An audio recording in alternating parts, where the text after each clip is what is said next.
we all focus on this interview he's going to be giving later on today, Friday evening, our time here in Europe, or into the US evening. What are you going to be watching for?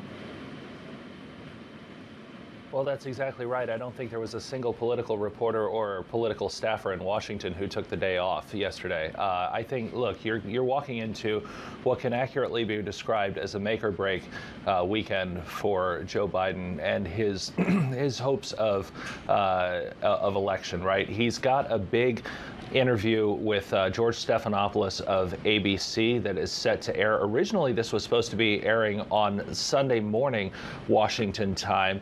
That got bumped up by ABC, actually, so it's going to be all airing on Friday, Washington time. There'll be some excerpts that come out during the evening news program, and then it's all going to air all together at 8 o'clock D.C. time. So 8 o'clock in the morning here in Singapore on Saturday, and overnight for European viewers. But that's going to be, I think, very keenly watched. You know, Biden had events today. He had some local interviews, some radio interviews. He also hosted military families to watch the 4th of July fireworks at the White House. All of those things not without some little misstep, but not, you know, of a major sort of grade as we saw during the debates. But I think, you know, these are going to be very, very closely watched. A lot of times when you're talking about big sit-down interviews with the president, you're looking for details on policy. This is really going to be a lot about eyeing Biden, kind of seeing where he is and getting a sense of that sort of situation. And Biden, look, let's be clear, has a lot of restiveness within the Democratic Party, even though senior leaders have not said so openly yet.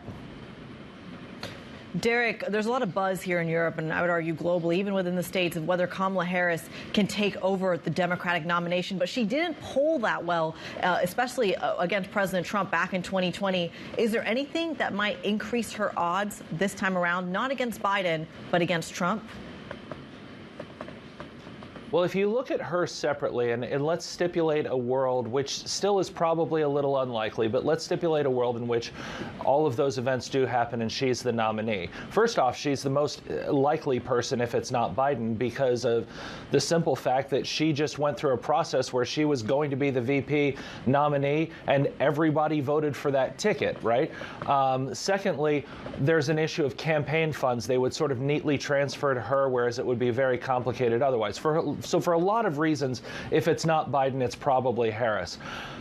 Harris is polling a little bit better than Biden is right now. You know, she's had some difficulties through her vice presidential tenure, but right now she's polling a little bit better, and that's animating Democrats calling for change.